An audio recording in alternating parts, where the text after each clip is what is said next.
ঋতু পরিবর্তন, শীত গেল বসন্ত এলো, আর এই বসন্তেই বেশ কিছু রোগ জড়তা আমরা দেখতে পাচ্ছি।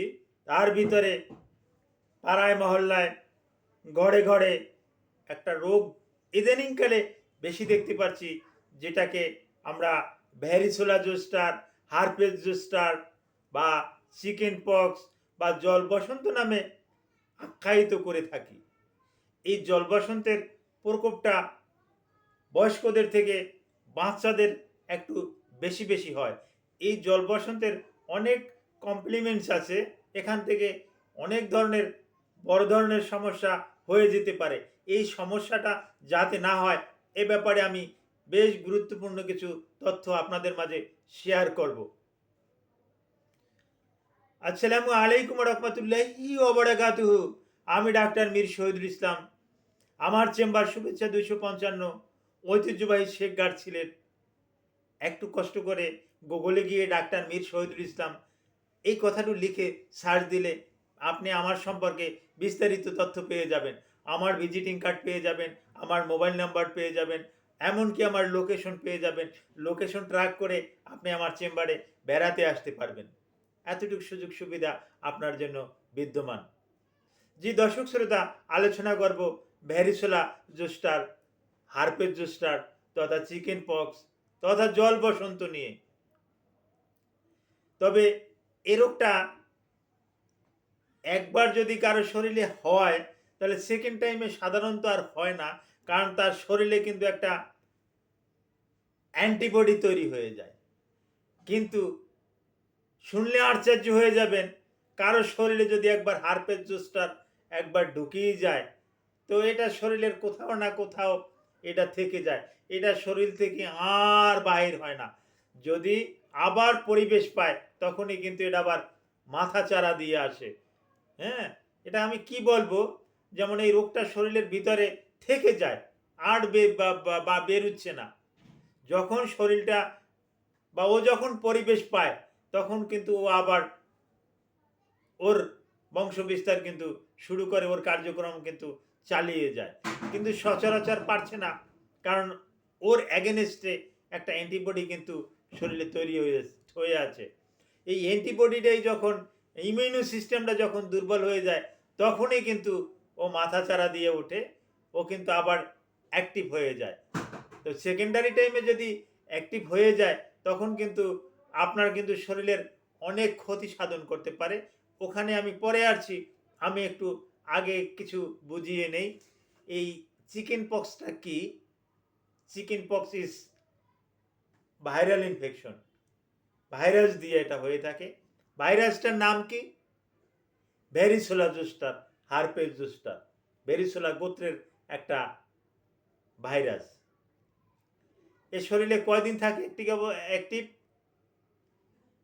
এ 5 থেকে 7 দিন, 5 থেকে 7 দিন অ্যাক্টিভ থাকে।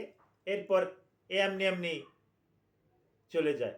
এর জন্য কোনো ওষুধ খেতে হবে না, কোনো ঔষধ না খাওয়ার পরামর্শটাই আমি দিয়ে থাকি, দরকার নাই। তবে হ্যাঁ, যদি র্যাশটা বেশি আকারের হয় এবং এখানে যদি ভাইরাল ইনফেকশন থাকে, এই চিকেন পক্স হলে নিউমোনিয়া হওয়ার একটা সম্ভাবনা থাকে, ডিহাইড্রেশন হওয়ার একটা সম্ভাবনা থাকে এবং হচ্ছে, এবং ব্লাড ক্লট হওয়ার একটা সম্ভাবনা থাকে। এই রকমের সিমটম যদি থাকে, আর একটা বড় ধরনের সমস্যা এনকেফালাইটিস। এই এনকেফালাইটিস হলে অনেক রুগী মারাও যায়। আগে বেশি যেত, কিন্তু এখন চিকিৎসার অনেক ভালো ভালো ঔষধ আবিষ্কারের পরিপ্রেক্ষিতে এনকেফালাইটিসে মৃত্যুর হার অনেকটা কম। এরকমের যদি হয় সেক্ষেত্রে দ্রুত রুগীকে হসপিটালাইজ করতে হবে। অন্যথায় রুগীদেরকে বলি সম্পূর্ণরূপে আপনি বাড়িতে কোয়ারেন্টাইনে রাখেন। কোয়ারেন্টাইনের অর্থ আপনারা জানেন, আইসোলেশনে রাখা। আইসোলেশনে রাখতে হয়, আইসোলেশনটাও মানে রুগীকে একা একই থাকতে দেওয়া, আলাদা ঘরে রাখা, ওর সাথে কাউকে মিশতে না দেওয়া, কারণ এটা সম্পূর্ণরূপে একটা কন্ট্যাক্টি ডিজিজ, ভাইরাস রোগ, ছোঁয়াচে রোগ, একজনের থেকে আরেকজনের শরীরে যেতে পারে। যেখানে সভা সমাবেশ, বা বাচ্চাটা স্কুলে পড়তেছে, ওকে স্কুলে আর আপাতত যেতে না দেওয়া, যে তুমি ভালো হবে তারপরে স্কুলে যাবে, আপাতত তুমি বাড়িতে বাড়িতে থাকো। স্কুলের শিক্ষকগণও এই ভেরিসোলা জোস্টার, হাসপেট জোস্টার উপরে এরকমের একটা টিচিংও দিতে পারেন। আমি যে টিচিংটা দিচ্ছি, এই যে আলোচনাটা করছি, এটা কোনো শিক্ষক যদি এই আলোচনাটা শোনেন, এতটুকু কথা কিন্তু আপনিও সাজিয়ে গুজিয়ে বলতে পারবেন যে এটা একটা ছোঁয়াচে রোগ। হ্যাঁ, বাচ্চারা তোমরা স্কুলে আপাতত আসবে না, এরকমের সমস্যা দেখা দিলে বাড়িতে থাকবে। কারণ যদি স্কুলে বাচ্চারা যায়, তাহলে ওই তার মাধ্যমে সবার কিন্তু এটা ছড়িয়ে ছড়িয়ে যেতে পারে। যার জন্য শিক্ষকদেরও কিন্তু একটা দায়িত্ব আছে, তারাও কিন্তু এই দায়িত্ব এড়িয়ে যেতে পারেন না। এরকমের গার্ডিয়ানদেরও দায়িত্ব আছে। গার্ডিয়ানরা এই রোগটা দেখার পরও কেন সে স্কুলে যেতে দিল বাচ্চাটাকে, দেওয়া ঠিক হবে না। একটা সভা সমাবেশে কেন বাচ্চাটাকে পাঠিয়ে দিল, পাশের একটা দোকানে কেন বাচ্চাটাকে পাঠিয়ে দিল যে তুমি এই এই খাবারটা কিনে নিয়ে আসো, এটা নিয়ে আসো। এরকমের সম্পূর্ণরূপে ভিত্তিহীন বাচ্চাদেরকে পাঠানো যাবে না, তাকে সম্পূর্ণ কোয়ারেন্টাইনে রাখতে হবে। আর এই ঋতু চেঞ্জের কারণে ভাইরাসের প্রকোপটা কিন্তু বেশি দেখা যায়। বসন্ত ঋতুতে ভাইরাসের এই প্রকোপটা বেশি দেখা যায়। এই সিজনেই কিন্তু চিকেন পক্স, জল বসন্ত বেশি বেশি আমরা দেখতে পাই। লক্ষণটা কি?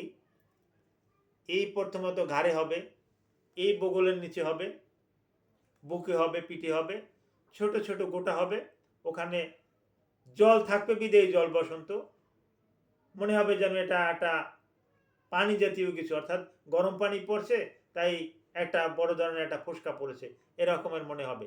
কারো কারো বড় আকারেরও হয়, ফেটে যায়, ওখানে ইনফেকশন হয়, ওখানে র্যাশ হয়, দেখা যায় বড় আকারের একটা লাল একটা র্যাশ, লাল একটা গোটা। এই লাল গোটাটা মনে করেন এই কালারটা কি বলবো, এই আমার শার্টের কালারের মতন এরকম একটা কালার ধারণ করতে পারে, এরকমের হতে পারে। এরকমেরই দেখি সচরাচর রুগীরা আমার চেম্বারে যারা আসে তাদেরকে এভাবে দেখি, তারই প্রেক্ষাপটে আমি কথাগুলো বলতেছি। এবং আস্তে আস্তে করে সমস্ত অঙ্গে প্রত্যঙ্গে ছড়িয়ে যায়, মাথা থেকে from head to ankle sprain, মাথা থেকে পা পর্যন্ত প্রত্যেকটা অঙ্গ প্রত্যঙ্গে কিন্তু এগুলো ছড়িয়ে ছিটিয়ে থাকে।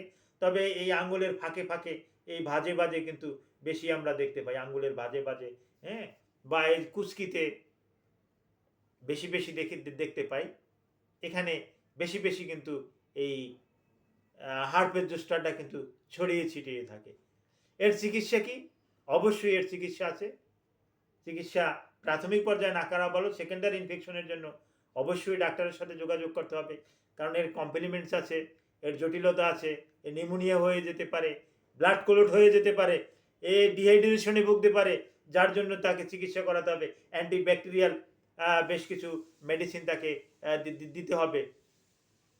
টেম্পারেচার বেশি থাকলে টেম্পারেচার ডাউনের জন্য বেশ কিছু মেডিসিন আমরা দিয়ে থাকি, বেশ কিছু এনএসআই ড্রাগ আমরা দিয়ে থাকি।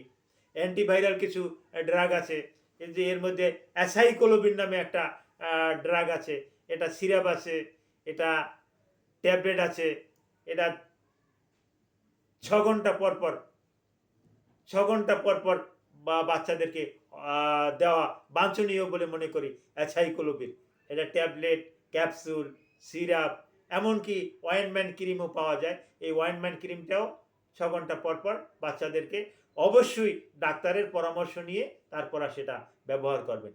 এই হার্পেস জোস্টার, ভেরিসোলা জোস্টার তথা চিকেন পক্স, জল বসন্তের উপরে আপনাদের যদি আরও কিছু জানতে ইচ্ছে করে, এই ভিডিওর কমেন্ট বক্সে আপনি কমেন্ট করুন, আমি আপনাদেরকে জানিয়ে দেব।